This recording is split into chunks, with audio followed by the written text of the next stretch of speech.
The champagne tasted expensive on my tongue, bubbles dancing against the roof of my mouth like tiny, effervescent promises of a better life. A life I didn't have. The wedding reception hummed around me, a symphony of clinking glasses, peals of laughter, and the soft rustle of designer dresses that probably cost more than my monthly rent. I sat alone at table 19, the singles table, the afterthought table, we had to invite her but didn't know where to put her table. My black dress was from a department store sale rack, and though I'd spent an hour trying to steam the wrinkles out, it still looked like what it was: cheap. A painful reminder of how far I'd fallen since Mark left me with a mountain of debt and a beautiful 2-year-old daughter who had his eyes. "Mommy misses you, Lily," I whispered to no one, running my finger along the rim of my glass. My daughter was with my sister tonight, probably fast asleep, clutching the stuffed bunny I'd saved 3 weeks of coffee money to buy her for her birthday. The thought of her peaceful face was the only warmth in this cold, glittering ballroom. I hadn't wanted to come to Vanessa's wedding. We'd been friends in college before life took us in dramatically different directions. Her toward success and marriage to a hedge fund manager, me toward single motherhood and working 2 jobs just to make ends meet. But she'd insisted, and I'd been too proud to admit I couldn't afford a gift. The centerpiece of white roses and baby's breath blocked my view of the dance floor, which was just as well. I didn't need to see happy couples spinning beneath crystal chandeliers. I was considering making a discreet exit when I felt it, a shift in the air pressure, as if the atmosphere itself was making way for something dangerous. He entered from a side door, flanked by 2 broad-shouldered men in dark suits who scanned the room with military precision. Even from across the ballroom, I could feel his presence, magnetic, commanding, almost suffocating. The crowd parted unconsciously, conversations faltering mid-sentence. A waiter nearly dropped his tray of champagne flutes. The man wore a black suit that screamed custom Italian craftsmanship, the kind where the price is never discussed because if you have to ask, you can't afford it. His dark hair was trimmed perfectly, accentuating sharp cheekbones and a jaw that could cut glass. But it was his eyes that caught me, cold, calculating, the color of steel on a winter morning. I looked away quickly, knowing instinctively this was someone I shouldn't be caught staring at. But like a moth to flame, my gaze was drawn back to him. He was speaking to one of the groomsmen now. His posture relaxed, yet somehow still vigilant. A third security man stood by the door, hand casually resting inside his jacket in a way that made me certain he was armed. "Who is that?" I whispered to the elderly woman beside me, the only other person at our table who wasn't currently trying to find someone better to talk to. She followed my gaze, and her wrinkled face paled slightly. "That's Dante Russo," she said, her voice dropping to barely above a whisper. "He owns half the real estate in this city, the other half he influences. Not someone you want to notice, you dear." I nodded and looked down at my half-empty glass, suddenly uncomfortable. I'd heard rumors, of course. Everyone had. The Russo family name was spoken with equal parts respect and fear. They were legitimate businessmen on paper, property developers, investors, philanthropists even. But the whispers told different stories. Stories of competitors who suddenly closed shop and left town. Of politicians who changed their votes after private meetings. Of judges who recused themselves from certain cases. When I looked up again, his eyes were on me. I froze, feeling like a deer caught in headlights. He didn't smile, didn't nod, just watched me with an intensity that made my skin flush hot and cold simultaneously. Then, mercifully, someone approached him, drawing his attention away. I exhaled a breath I hadn't realized I was holding, and decided it was definitely time to leave. I'd made my appearance, signed the guest book, hugged the bride. No one would miss me now. I gathered my worn clutch purse and stood, straightening my dress.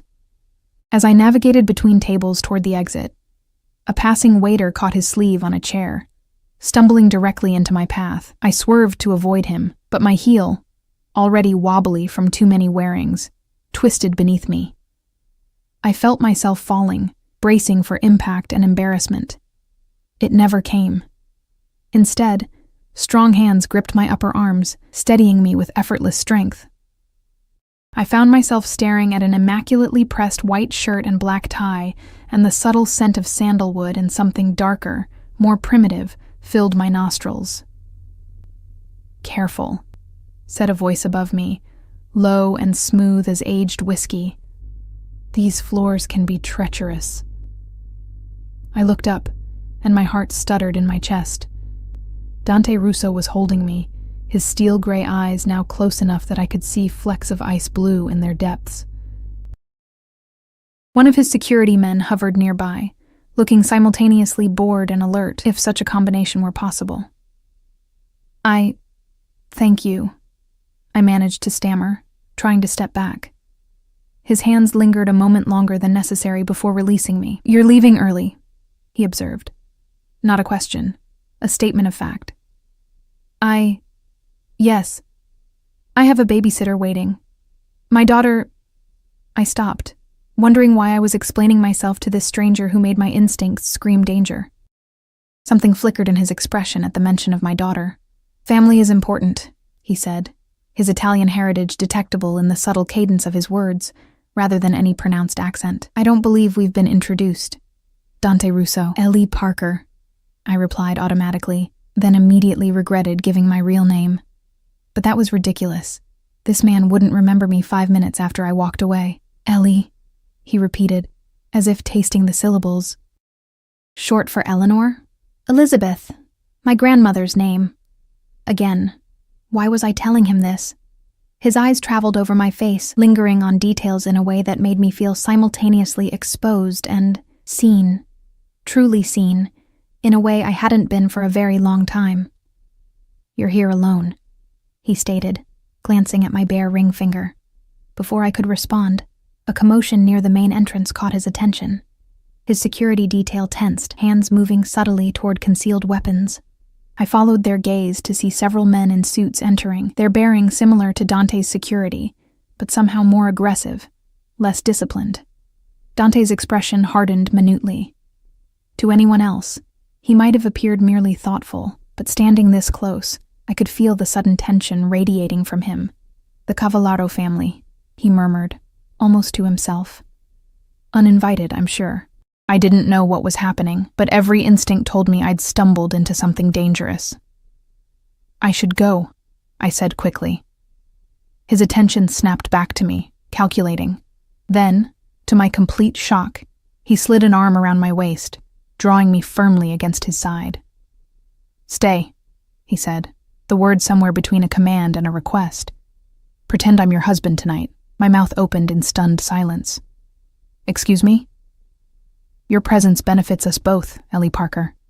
His mouth curved into what might have been a smile on anyone else, but on him looked more like a predator's assessment. "I need to appear settled, and you need protection." "Protection? From what?" I tried to pull away, but his arm was like iron around me. "From me," he said simply. "Because if the Cavallaros believe you're important to me, they'll make it their business to know everything about you by morning. Unless," his voice dropped lower, "they believe you're already under my protection." My heart hammered against my ribs as understanding dawned. This man was offering me a choice that wasn't really a choice. Play along, or potentially become a target in whatever dangerous game was being played between these families. "My daughter," I began, fear making my voice tremble, "will be safer if her mother is seen as connected to me rather than as someone I merely spoke to," he finished, his gaze intense. "One evening, Ellie. A dance, some conversation, leaving together, nothing more." The rational part of my brain screamed at me to run, to get as far away from this man and his world as possible. But another part, the part that had struggled alone for years, that had cried silent tears into my pillow while my daughter slept in the next room, that had endured pitying looks and empty promises of help, that part recognized the undeniable safety that radiated from him. "One dance," I agreed, my voice barely audible even to my own ears. Something like satisfaction flickered in his eyes. Without further discussion, he guided me toward the dance floor, his security detail adjusting their positions seamlessly to accommodate our movement. As we stepped onto the polished floor, his hand settled at the small of my back, warm and steady. The band was playing something slow and melancholy, the kind of song that makes even happy people feel the sweet ache of nostalgia. "They're watching," he murmured, his breath warm against my ear as he drew me closer. "Smile at me like you know me, like you trust me." I looked up into his face, at this dangerous man who was now inexplicably intertwined with my fate, and found myself able to produce a genuine smile, not because I trusted him. I'd have been a fool to trust him, but because for the first time in years, I felt the electric thrill of stepping off the precipice of my carefully controlled, desperately struggling life into something unknown. "That's better," he said softly, his eyes warming a fraction. "Now tell me about your daughter." And so, surrounded by curious onlookers and circled by men who killed for a living, I danced with the devil and told him about my Lily's favorite bedtime story, her love of strawberry ice cream, and how she already knew all her letters at just 2 years old. The strangest part wasn't that I was sharing these intimate details with him. It was how attentively he listened, as if my mundane struggles were somehow fascinating to a man who likely controlled millions of dollars and commanded fear with a mere glance. As the song ended, his hand tightened almost imperceptibly on mine. "The night is young, Mrs. Russo," he said, loud enough for those nearby to hear, "and I believe we have appearances to maintain." The use of his surname paired with mine sent an unexpected shiver down my spine. What had I gotten myself into, and why, despite all logic and self-preservation, did part of me feel more alive than I had in years? The weight of curious eyes followed us as Dante led me from the dance floor to a secluded table near the back of the ballroom. Unlike my assigned table of misfit singles, this one was draped in finer linens with a perfect view of both exits. A reserved sign sat untouched, though I suspected no such reservation had existed until moments before our arrival. One of Dante's men pulled out my chair, while another scanned the surrounding area with practiced efficiency. The casual display of power made my throat dry. "Would you like another drink?" Dante asked, his fingers brushing mine as he helped me into my seat. "Water, please," I replied, suddenly aware of how the champagne had already loosened my inhibitions. I needed clarity now, not courage. He signaled to a waiter who materialized instantly, as if he'd been waiting for the summons. "Acqua frizzante for the lady, and my usual," Dante instructed. The waiter nodded with such deference that I wondered if Dante owned this venue too. When we were relatively alone, his security having taken strategic positions that gave the illusion of privacy, Dante's expression shifted subtly. The performative warmth he'd displayed on the dance floor receded, replaced by something more analytical. "Tell me, Ellie Parker," he said, leaning slightly forward. "How does a woman like you end up alone at a wedding like this?" "A woman like me?" I echoed, unsure if I should be offended. The corner of his mouth lifted in what might have been amusement. Intelligent, beautiful, devoted to her child, yet isolated at a table of strangers. I looked down at my hands, at the faint calluses from work and the short, unpolished nails. "My friend Vanessa, the bride. We went to college together." "Different lives now, different choices," he corrected, his eyes never leaving my face. "Not all of us have the luxury of choice, Mr. Russo." "Dante," he said, his voice softer. "If you're to be my wife for the evening, you should use my given name." The drinks arrived, saving me from having to respond. My sparkling water came in a crystal glass with a twist of lemon, while his drink appeared to be whiskey, neat. He didn't touch it. "The man who left you and your daughter," he continued, as if there had been no interruption. "Where is he now?" The directness of the question startled me. "How did you— Your ring finger has a faint tan line. You mentioned a daughter but no husband. And your eyes have the particular wariness of someone who's been betrayed, not bereaved." His analysis was clinical, detached, yet somehow intimate in its accuracy. I swallowed hard. Mark left when Lily was 6 months old. He emptied our joint account on his way out. Last I heard, he was in Seattle with his administrative assistant. Dante's expression didn't change, but something cold flickered in his eyes. "He provides for his child?" I laughed. A short, bitter sound. "The court ordered support, but he's always between jobs or having cash flow issues. I stopped counting on it. And so you work. More than one job, I think." Again, his perception unnerved me. "Bookkeeping for a construction company during the day. Waitressing 3 nights a week. And who watches your daughter?" My sister helps when she can. There's a daycare near my apartment that offers a sliding fee scale. I didn't mention the nights I'd brought Lily to the restaurant, letting her sleep in a makeshift bed of coats in the break room, while I served tables of people who spent more on wine than I made in a week. Dante nodded, processing this information with an intensity that made me wonder why he cared. Across the room, I noticed one of the men who had caused the earlier tension watching us. Unlike Dante's security detail, who blended into the background despite their size, this man wanted to be seen observing us. Dante followed my gaze. Antonio Cavallaro, he said quietly. The youngest son. Impulsive. Ambitious. Dangerous primarily because he has something to prove. And what do you have to prove? I asked before I could stop myself.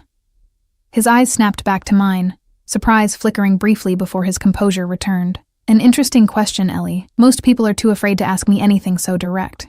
Should I be afraid? Yes, he answered simply. But not, I think, for the reasons you imagine. The honesty in his response sent a shiver down my spine. Before I could reply, his phone vibrated. He glanced at the screen, his expression hardening for a fraction of a second, before returning to neutral. We should circulate, he said, standing and extending his hand to me. My wife wouldn't hide in a corner all evening. I placed my hand in his, noticing how small mine looked enveloped in his. And what kind of wife would I be exactly? What's our story?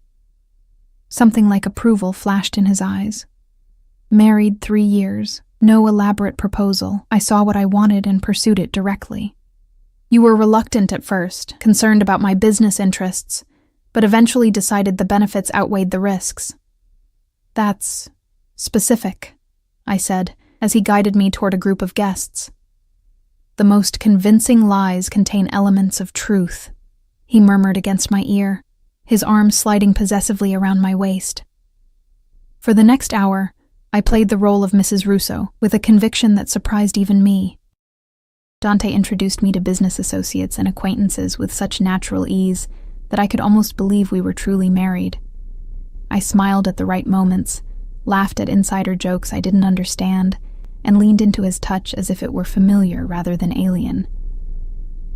You're a natural, he whispered during a brief moment alone, his lips brushing my temple in a gesture that appeared affectionate, but felt calculating. I'm impressed. I was in theater in high school, I replied, trying to ignore the warmth spreading through me at his approval, though I never imagined this particular role. His response was interrupted by the arrival of an older man who commanded nearly as much deference as Dante himself. His gray hair was immaculately styled, his tuxedo impeccable, and his smile didn't reach his cold brown eyes. Dante, he greeted, his voice raspy from years of cigars. I was surprised to hear you attended tonight. Victor. Dante nodded, his posture subtly shifting to place his body partially between me and the newcomer. I could say the same of you. Well, when I heard the Russos would be represented, I could hardly stay away. Victor's gaze slid to me, assessing and dismissive in equal measure. And who is this lovely creature? My wife, Eleanor, Dante answered before I could speak, his tone carrying a warning edge that made the older man's eyebrows rise slightly. Wife? How unexpected. Victor extended his hand to me. Victor Cavallaro, my dear. A pleasure.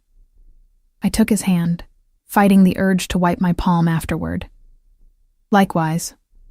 Victor's eyes narrowed slightly. Strange that I received no invitation to the wedding. I thought our families had an understanding about such significant events.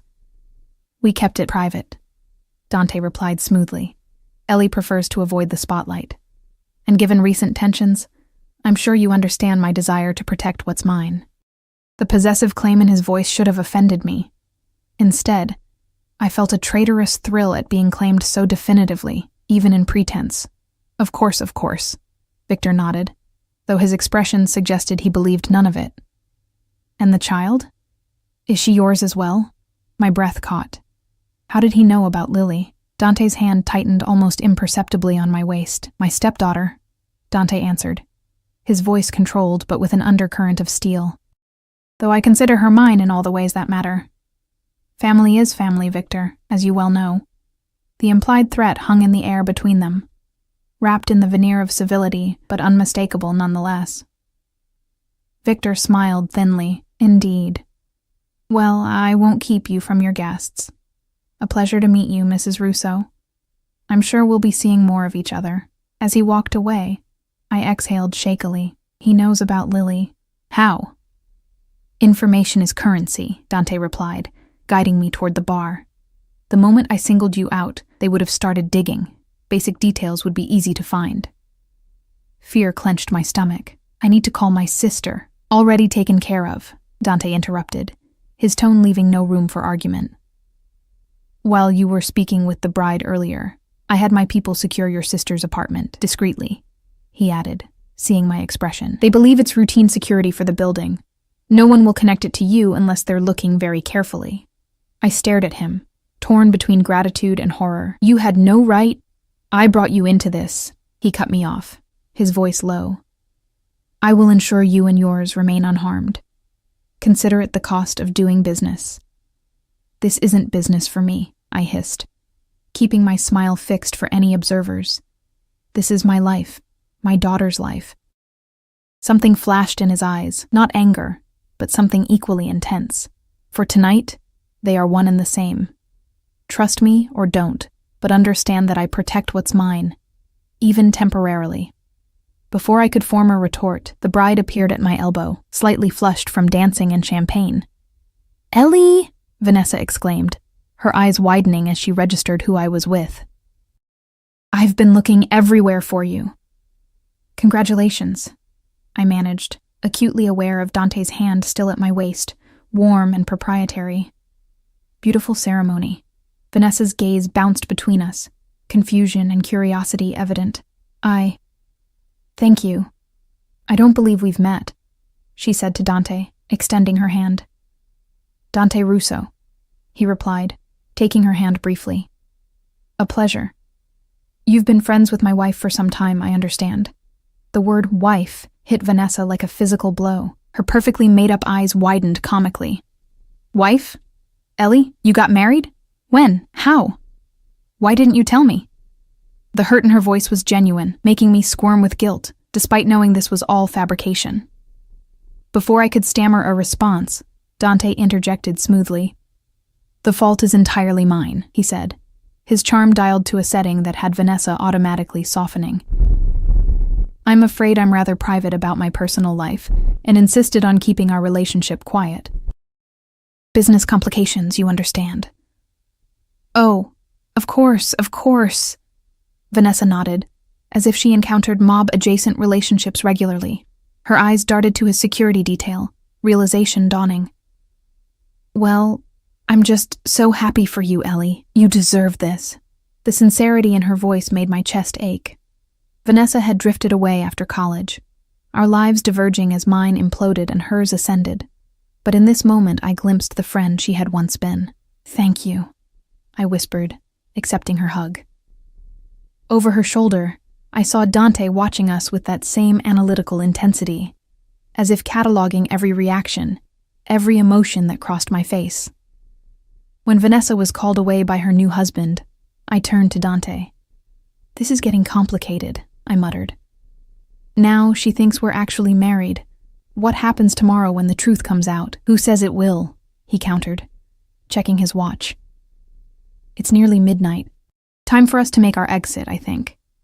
Exit? But the Cavalleros will be watching to see if we leave together, he explained, already guiding me toward the coat check. Our departure needs to look convincing. My pulse quickened. And what exactly does convincing entail? He looked down at me, and for the first time that evening, I caught a glimpse of something genuine in his expression, something almost like hunger. Nothing you need fear, he said, his voice lower. Though, if you could manage to look at me as if you might want me to touch you later, it would help our credibility considerably. Heat rushed to my face. I'm not that good an actress, no? His thumb traced a small circle against the small of my back. Then perhaps you're not acting at all. Before I could retort, we reached the coat check where my threadbare wool coat looked pathetically out of place among the furs and designer labels. I expected Dante to look disdainful, but instead, He helped me into it with surprising gentleness. "One more hour," he murmured as we walked toward the exit, his security team moving into formation around us. "Then you can return to your life as if tonight never happened." But as we stepped into the cold night air, his arm around my shoulders and his body radiating heat beside mine, I couldn't help wondering if anything would ever be the same again.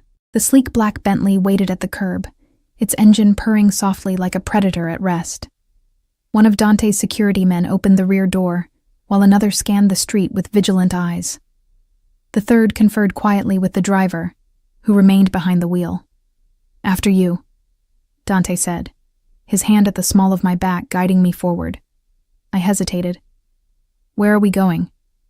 "Somewhere safe," he replied, his expression giving nothing away. "We need to maintain appearances a while longer. I need to get home to my daughter." "Your sister has been informed that you'll be late," he interrupted smoothly. "As I said, it's been handled." Anger flared in my chest. "You had no right to—" "Get in the car, Ellie," he said, his voice quiet but with an edge of command that made the hair on my arm stand up. "Please." It was the please that caught me off guard.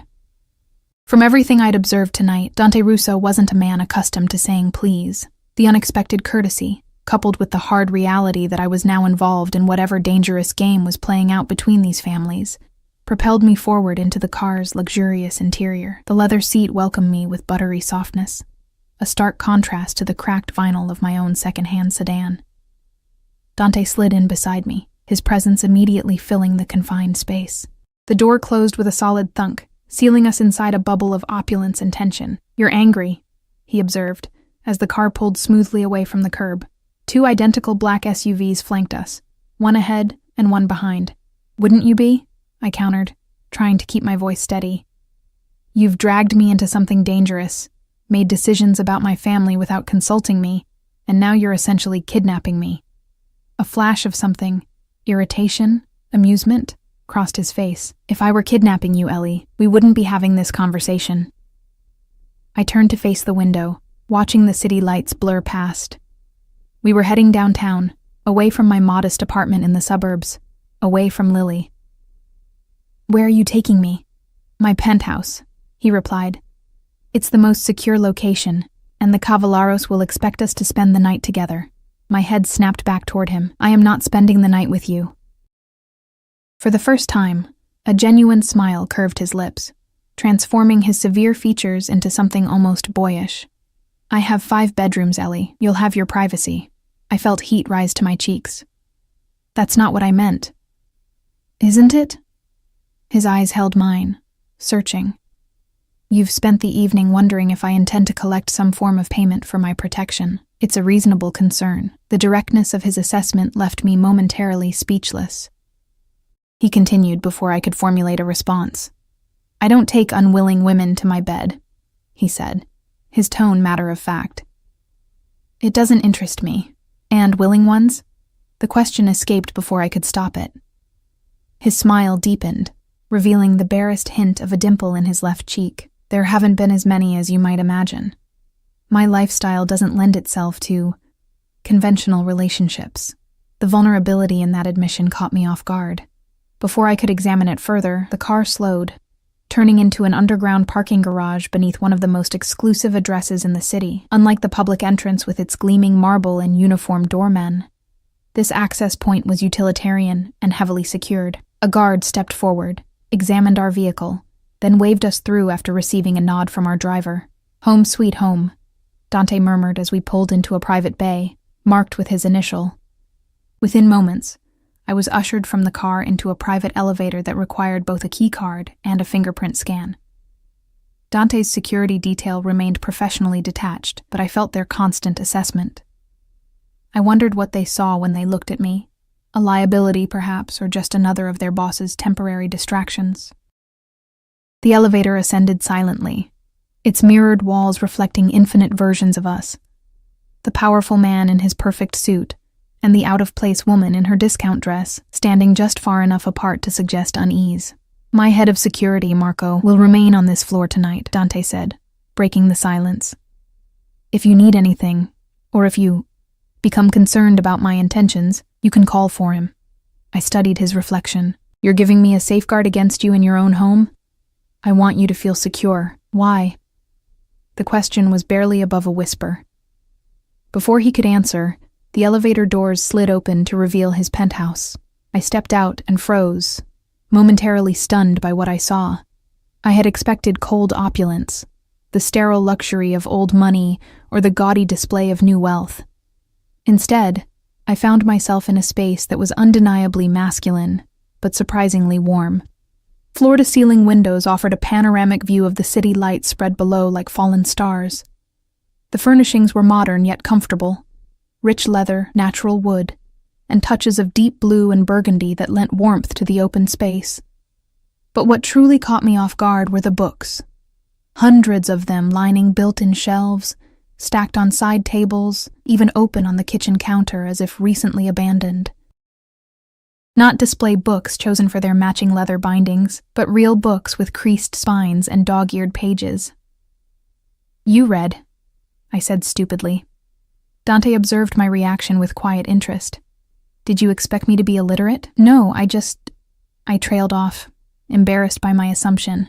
You expected a more stereotypical environment, he finished for me, moving past to hang his suit jacket over a chair. Secret doors, perhaps? Mounted animal heads? Gold-plated fixtures? The gentle mockery in his tone made me flush. Something like that. He loosened his tie but didn't remove it. Would you like a drink? Or perhaps tea? Tea would be nice, I admitted, suddenly aware of how tired I felt. He nodded, moving to the kitchen with casual confidence. I followed, watching as he filled an electric kettle and retrieved a wooden box containing an assortment of teas. You do this yourself? I asked. No staff? I value my privacy, he replied, selecting a chamomile blend. Staff means eyes and ears in my personal space. I have a housekeeper who comes during the day, but evenings are my own. The domesticity of watching this dangerous man prepare tea was surreal. His movements were efficient and practiced, suggesting this wasn't performance but routine. May I use your bathroom?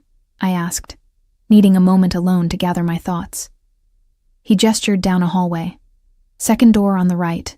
First door will be your room for tonight, if you wish to freshen up. You'll find everything you need. I nodded my thanks and retreated down the hallway, feeling his eyes follow me until I was out of sight. The guest room was tastefully appointed in soothing shades of blue and gray. On the bed lay a silk pajama set with the tag still attached and a fluffy robe. In the adjoining bathroom, I found a new toothbrush, high-end toiletries, and even makeup remover. Everything is handled, I murmured to myself, remembering his words from earlier. The efficiency was both impressive and unsettling. I used the facilities, then took a moment to stare at my reflection in the mirror. My carefully applied makeup had begun to fade, and a strand of hair had escaped from my updo. I looked tired, but strangely alive, my eyes brighter than they had been in months. When I returned to the kitchen, Dante was leaning against the counter, his own tie now removed, and the top buttons of his shirt undone. The slight dishevelment humanized him in a way that was more disarming than it should have been. He handed me a steaming mug, then led me to the living room where we sat on opposite ends of a deep leather sofa. Outside, the city sparkled below us, and I felt a strange vertigo, not from the height, but from how far removed this moment was from my everyday existence. Ask, he said after I'd taken a few sips of the perfectly brewed tea. Ask what? Whatever it is that has you looking at me like I'm a puzzle you're trying to solve. I considered deflecting, then decided on honesty. Why did you choose me tonight? There must have been less complicated options if you just needed a female companion for appearances. He studied me over the rim of his mug. The Cavallaro family has been encroaching on my territory for months. Small provocations, testing boundaries. Tonight's appearance at the wedding was deliberate, a statement that they don't respect the old agreements. That doesn't answer my question. Patience, Ellie, he chided gently. I needed to send a counter message. Had I brought a known associate or one of the women I occasionally see socially, they would have interpreted it as business as usual. But you... He paused, his eyes tracing my face. You were an unknown variable. Bringing an unknown woman, making her appear to be my wife, suggests I've been keeping secrets. It makes them uncertain. So I was, what? A strategic surprise? Precisely. He set his mug down on the coffee table. Also, you have honest eyes. The comment caught me off guard. What does that mean? You don't conceal your emotions well. When you looked at me on that dance floor, your fear and fascination were genuine. No hired companion could have conveyed that authenticity. I didn't know whether to be flattered or offended. So my transparency was useful. Extraordinarily so. He leaned forward slightly. The question is why you agreed. Now it was my turn to be analyzed. I considered my answer carefully. At first, fear, I admitted. You didn't really give me a choice. But then I trailed off, searching for words to describe the complex cocktail of emotions that had kept me by his side all evening. Then, he prompted, then it became something else. Curiosity, maybe. Or I hesitated, embarrassed by my own truth. Or the relief of being protected rather than being the protector. He finished for me, his insight striking uncomfortably close to home. I looked away, out at the city lights.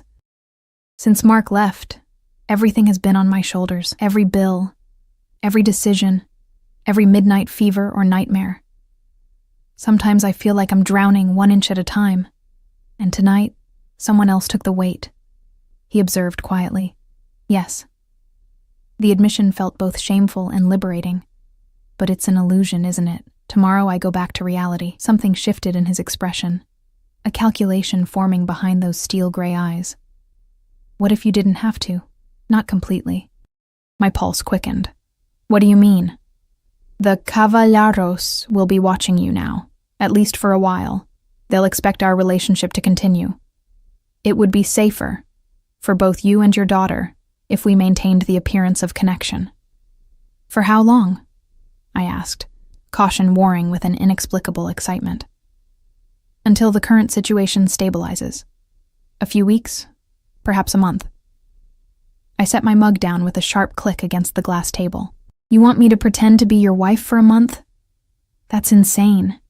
Not my wife, he corrected. That would require too many legal complexities. My companion would suffice. Someone I'm seen with regularly, who perhaps stays at my residence occasionally. And what would this arrangement entail exactly? I asked, proud of how steady I kept my voice. Dinner once or twice a week, attending certain events with me, perhaps the occasional overnight stay here with your daughter welcome, of course.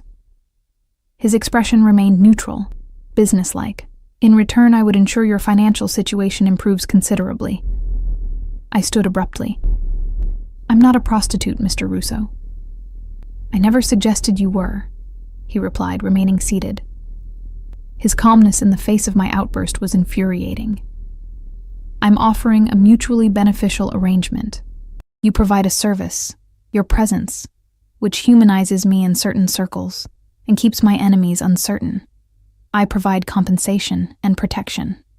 And what happens when this arrangement ends? When I'm no longer useful? For the first time, a flash of genuine emotion crossed his face, something like regret, or perhaps resignation. Then you go back to your life, significantly more financially secure, and we part ways amicably. And if I refuse?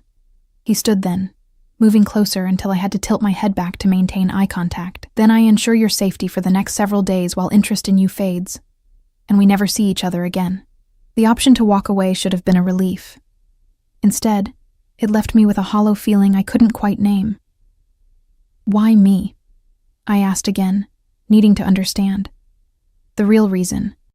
Dante was silent for a long moment, his eyes searching mine as if debating how much truth to reveal. Finally he spoke, his voice lower than before. When I saw you sitting alone at that table, watching others live the life you thought you'd have, I recognized something.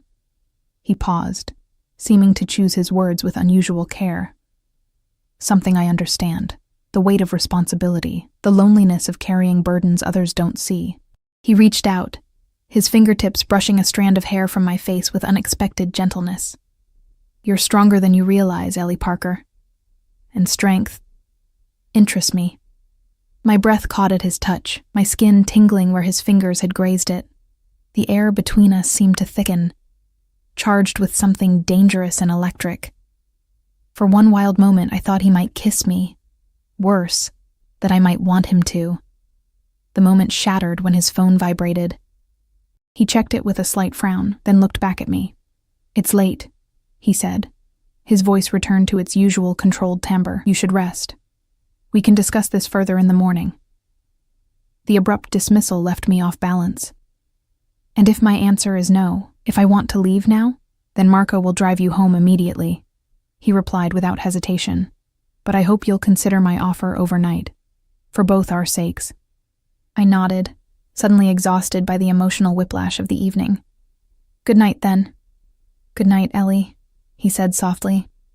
"Sleep well." As I retreated to the blue guest room, I tried to sort through the tangle of my emotions: fear, curiosity, attraction, caution, all warring within me as I slipped into the borrowed silk pajamas and slid between sheets finer than any I'd ever touched. I should have been planning my escape, figuring out how to extract myself from this dangerous world I'd stumbled into. Instead, my last thought before sleep claimed me was of Dante's face when he'd spoken of recognizing something in me. The brief, unguarded moment when I'd glimpsed a loneliness that matched my own. I woke to sunlight streaming through floor-to-ceiling windows and the distant sounds of the city below. For a disorienting moment, I didn't remember where I was. The silky sheets and plush mattress were too luxurious to be my own worn bed. Then last night came rushing back. The wedding. Dante Russo, his unexpected proposition. I sat up, pushing tangled hair from my face. A glance at the bedside clock showed it was just past 7, earlier than Lily would normally wake on a weekend. The thought of my daughter sent a pang through my chest. This was the first night I'd spent away from her since Mark left. After a quick shower in the marble bathroom, complete with toiletries that probably cost more than my monthly grocery budget, I dressed in my wrinkled black dress from the night before. I hesitated at the bedroom door, gathering courage before venturing out to face Dante and whatever decision awaited me. The hallway was quiet, but I could smell coffee brewing. Following the scent, I found myself not in the kitchen, but in a spacious home office where Dante sat behind a mahogany desk, already dressed in casual but clearly expensive dark jeans and a charcoal sweater that made his eyes appear more gray than blue in the morning light. He looked up as I appeared in the doorway, his expression giving nothing away. "Good morning. Did you sleep well?" "Better than I should have, considering the circumstances," I admitted.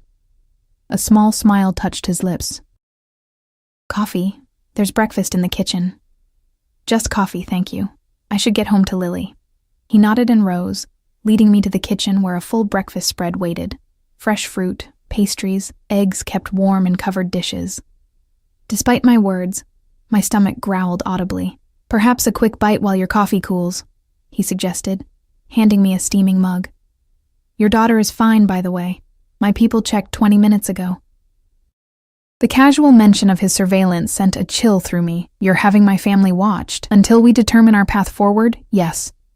He leaned against the counter, watching me with that steady, assessing gaze. "It's for their protection, not surveillance." I wanted to argue, but found myself filling a plate instead, suddenly ravenous. The first bite of perfectly prepared omelet nearly made me moan. "You've made a decision," Dante observed, sipping his own coffee. I set down my fork. "How do you know that? Your shoulders are set differently than last night. You've resolved something in your mind." His perception was unsettling. "I have conditions," I said, meeting his gaze directly. Interest flickered in his eyes. "I'm listening." "First, no more decisions about my family without consulting me. No security I don't know about. No messages to my sister. Nothing." He inclined his head slightly. "Reasonable, though I reserve the right to act without consultation in genuine emergencies. Second, I need to understand what I'm getting into. No half-truths or convenient omissions about why the Cavalleros are watching us, or what dangers might come my way." "Also reasonable," he agreed, "though some information is safer for you not to have." "Third," I continued, ignoring his qualification, "this arrangement has a clear end date. 1 month, as you suggested. After that, you ensure any connection to you doesn't follow me or endanger my future." "Agreed." His quick acquiescence surprised me. "Fourth, the compensation needs to be specific and documented. This isn't about extorting you," I hurried to clarify. but I need to know exactly what I can count on. Something like respect glimmered in his expression. Of course. I'll have papers drawn up today. And finally, I said, my voice softening slightly, I need to know that Lily will be safe, not just physically, but that she won't be exposed to aspects of your world that a child shouldn't see. At the mention of my daughter, Dante's expression changed subtly. The calculation in his eyes gave way to something warmer, almost wistful. Children should be protected from darkness, he said quietly. On that, we are in complete agreement. The sincerity in his voice reassured me more than any promise could have. I nodded, taking another sip of the excellent coffee. Then I accept your proposal, 1 month of companionship, in exchange for financial support and protection. A business arrangement, he said, watching me closely. Exactly.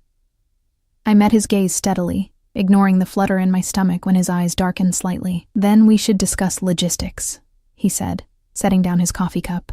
I'll have Marco drive you home this morning. Tomorrow evening I'll send a car for you and your daughter. You'll both join me for dinner here. Here? I asked, surprised. You want me to bring Lily here? If we're to maintain this illusion, the Cavalleros need to see that your daughter is also under my protection. His expression softened fractionally. Besides, it will be good for her to become comfortable with me. The thought of my sweet, shy daughter meeting this dangerous man both concerned and intrigued me. She's very reserved with strangers. I'm good with children, he said simply.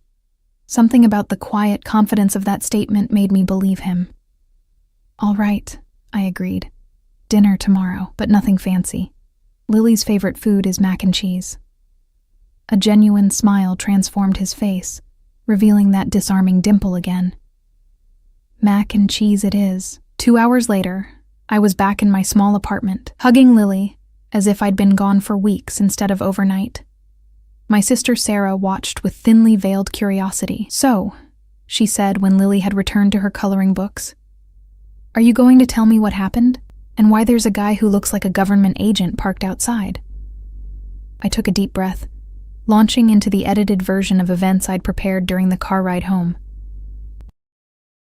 I told her about meeting Dante at the wedding, describing him as a wealthy businessman who'd shown unexpected interest in me. I explained that we were dating now, keeping the time frame deliberately vague. I didn't mention the Cavalleros or any hint of danger. Sarah's eyes widened progressively during my explanation. Let me get this straight, she said when I finished. You met a rich, hot guy at a wedding and now he wants to date you? A single mom with a crappy apartment and 2 jobs? I winced at her bluntness. It's complicated. Complicated like he's married, or complicated like he's into weird stuff? Her protective instincts were flaring. Neither, I assured her, just different worlds. He knows it's temporary. Something in my tone must have betrayed more than I intended, because Sarah's expression softened. Oh, Ellie, you like him? It's not like that, I protested too quickly. It's an arrangement that benefits us both. An arrangement? Sarah's eyebrows shot up. Are you his mistress or something? No, God, Sarah, it's just, he needs someone to accompany him to some events, and I trailed off, unsure how to explain the financial aspect without sounding exactly like what Sarah was suggesting. You need what? She pressed. A break, I admitted quietly, glancing at Lily, who was happily absorbed in her coloring. Some breathing room, a chance to get ahead instead of always being behind. Understanding dawned in Sarah's eyes. He's helping you financially, I nodded, bracing for judgment. Instead, Sarah surprised me by reaching for my hand. Good. It's about time someone helped you after everything you've been through. Her expression turned fierce. But if he hurts you, or if he's weird with Lily, he won't be, I said with more confidence than I should have felt about a man I barely knew. He's different than I expected. Sarah studied me for a moment, then sighed. Just be careful, okay? Men like that, men with power, they're used to getting what they want. I know, I assured her, thinking of the intensity in Dante's eyes when he touched my face. I'll be careful. After Sarah left, The day passed in the comfortable routine I'd established with Lily: playtime, lunch, her afternoon nap during which I caught up on laundry. But beneath the normalcy ran an undercurrent of anticipation. Tomorrow, these two separate worlds would collide when I brought my daughter to Dante's penthouse. That evening, as I tucked Lily into her small bed with its princess sheets, purchased secondhand but still her pride and joy, she looked up at me with her serious brown eyes. "Mommy, who was the man in the car?" I froze. "What man, sweetheart?" "The man who brought you home. He had big shoulders," she demonstrated by puffing up her tiny frame. "That was a friend of Mommy's," I said carefully. "His name is Marco. Is he nice?" I thought of Marco's stoic expression and the gun I was certain he carried beneath his impeccable suit. "Yes, he's nice. He helps keep people safe." Lily considered this with the solemn concentration only a toddler can muster. "Like a police officer?" "Something like that," I hedged. "Lily, tomorrow we're going to have dinner with another friend of Mommy's. His name is Dante." "Is he nice too?" she asked, clutching her stuffed bunny closer. The question gave me pause. Was Dante Russo nice? He was dangerous, powerful, compelling, but nice. "He's different," I said finally. "But I think you'll like him, and he wants to meet you very much." This seemed to satisfy her, and she snuggled deeper into her covers. "Can Bunny come too?" I smiled, brushing her soft hair back from her forehead. "Of course Bunny can come." "Good," she mumbled, already drifting toward sleep. "Bunny keeps me brave." Her words lingered in my mind long after she'd fallen asleep. I sat at my small kitchen table, nursing a cup of tea, and staring at my phone where a text message from an unknown number glowed on the screen. "Car will arrive at 5:30 tomorrow. No need to dress formally." Such a simple message, yet it represented a turning point I could feel in my bones. I was about to step into Dante Russo's world. And worse, I was bringing my daughter with me. The rational part of me screamed that this was madness, that no amount of financial security was worth entangling Lily in a world that might hold danger. Yet beneath that fear lurked something else. A humming anticipation I couldn't quite suppress. In the brief time I'd spent with Dante, I'd felt more seen, more alive than I had in years. The way he looked at me, as if I were a puzzle worth solving rather than a burden to be pitied, had awakened something I'd thought long dead. 1 month, I whispered to myself. Just 1 month to get ahead, then back to reality. But as I finally crawled into my own bed, so cold and empty after the luxury of his guest room, I wondered which was the true reality, the daily struggle I'd known since Mark left, or the electric possibility that had sparked to life in Dante's presence. At precisely 5:30 the next evening, a sleek black car pulled up outside our apartment building. I had spent the afternoon preparing Lily, explaining that we were going to have dinner with a special friend in a very tall building with big windows. She seemed more excited about the elevator ride than meeting Dante. I had dressed us both carefully, Lily in her nicest dress with tiny flowers, and myself in slim black pants and a soft blue sweater that brought out my eyes. Not too formal, but not the worn jeans and faded t-shirts that comprised most of my wardrobe. I wanted to show Dante that while I might need his financial help, I wasn't completely pathetic. Marco stepped out of the car and nodded politely. "Ms. Parker, Miss Lily." My daughter stared up at him with wide eyes. "You have big shoulders," she announced, repeating her observation from yesterday. The corner of Marco's mouth twitched. "The better to keep people safe, miss." To my surprise, he had installed a proper car seat for Lily. As I buckled her in, I noticed it was new and high-end, not the second-hand model we used in my car. "Mr. Russo's instructions," Marco explained, seeing my expression.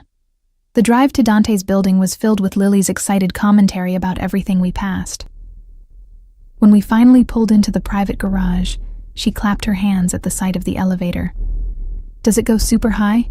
she asked Marco earnestly. "All the way to the top," he confirmed, his professional demeanor softening slightly. When the elevator doors opened onto the penthouse, Dante was waiting. He'd dressed down in dark jeans and a light gray sweater that looked casually expensive.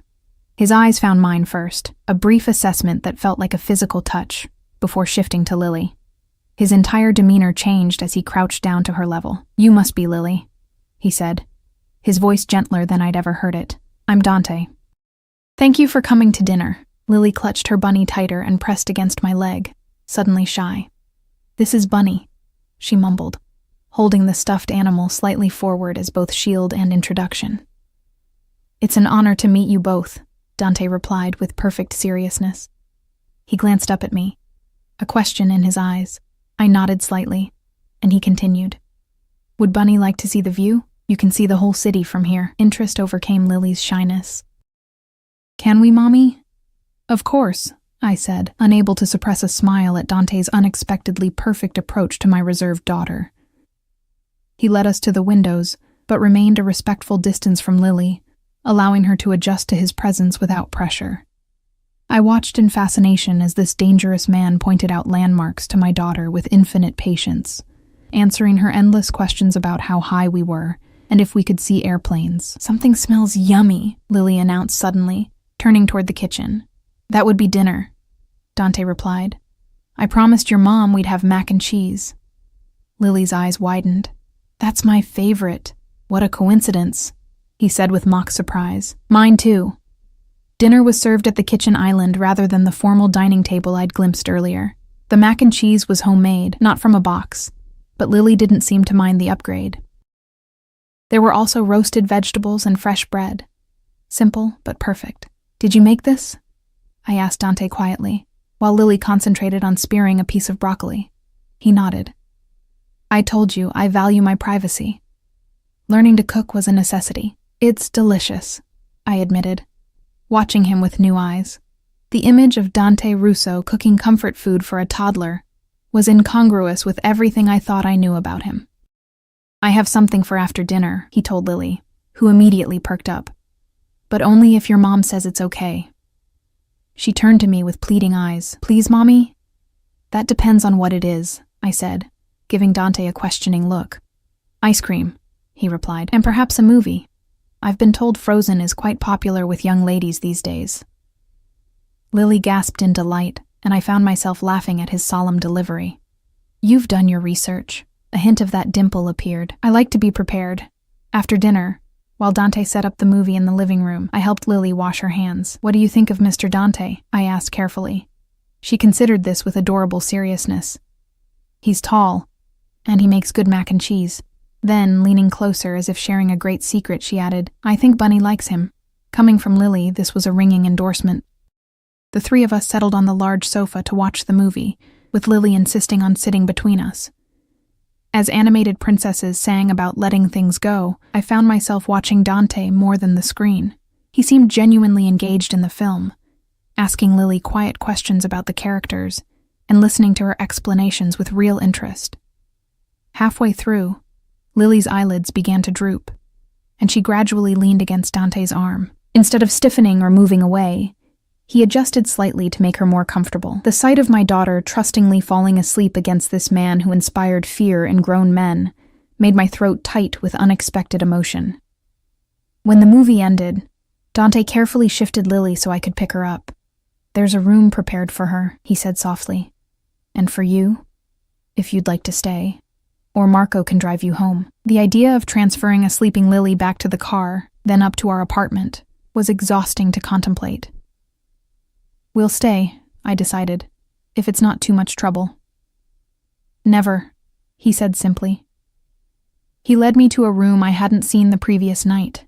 Unlike the coolly elegant guest room I'd used, this one had been transformed with a child-sized bed complete with princess sheets similar to Lily's own.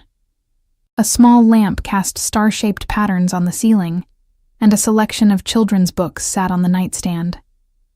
"When did you do this?" I whispered as I laid Lily down. "Yesterday," he replied, remaining in the doorway. "I want her to feel comfortable here."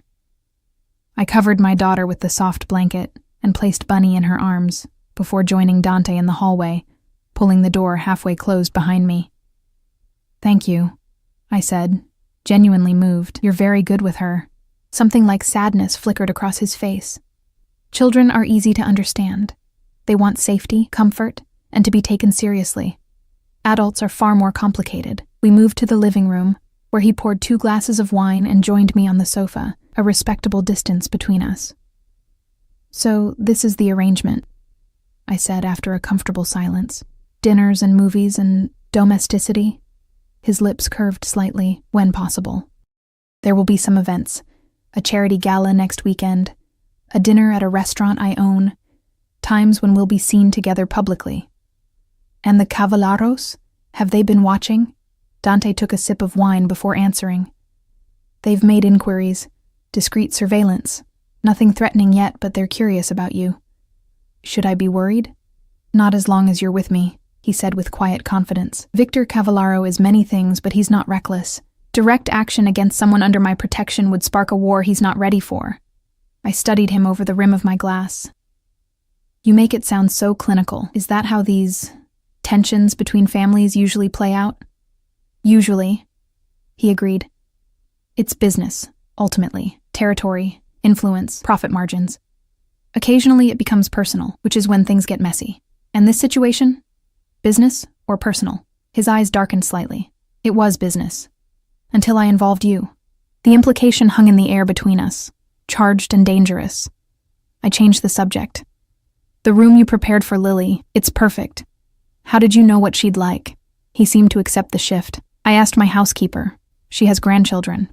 "Well, you went above and beyond. Thank you. It's no hardship to make a child comfortable," he said dismissively. Then, with a subtle shift in tone, "You're a good mother, Ellie. I've seen how you look at her, how you speak to her. She's lucky." The unexpected praise brought a lump to my throat. "I'm doing my best. It's not always enough." "It is," he contradicted gently. "You've created security for her despite your circumstances. That's what matters most to a child. Knowing someone is always there, always fighting for them." The specific understanding in his voice made me curious. "Do you have children?" "No." His answer was swift, final. "But you understand them well." He was quiet for a moment, swirling the wine in his glass. When he spoke, his voice was softer. "My mother raised 4 children alone after my father was killed. I was the oldest. 10 when it happened. I watched her fight to keep us safe, to keep us together when the system wanted to separate us. The revelation stunned me. This glimpse into his past felt more intimate than if he'd touched me. She succeeded," he continued. "Worked 3 jobs, never complained. Made us believe we were special, chosen, rather than abandoned." His eyes met mine. "So yes, I understand what it means to be the child of a mother who refuses to surrender." I found myself reaching for his hand before I could think better of it. "She sounds remarkable." She was. His fingers curled around mine, warm and strong. "She died 5 years ago. Cancer." "I'm sorry." "As am I." He squeezed my hand once before releasing it. "But her legacy lives on. Everything I've built, everything I am, began with her refusal to accept defeat."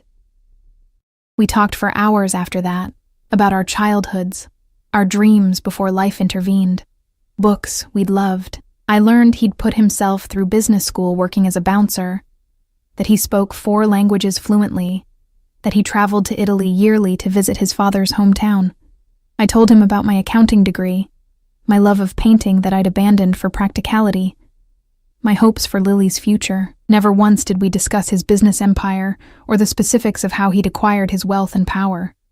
Those shadows remained, acknowledged, but unexplored between us. When I finally yawned, unable to suppress my exhaustion, he walked me to the same blue guest room I'd used before. "Sleep well," he said, keeping a careful distance between us at the doorway. "You too," I replied, hesitating. There was a tension in the air, a possibility neither of us was ready to acknowledge. "Thank you for tonight, for being so kind to Lily." "It wasn't kindness," he said quietly. "I enjoyed her company, and yours." Our eyes held for a long moment before he nodded once and turned away. In the days and weeks that followed, we fell into an unexpected rhythm.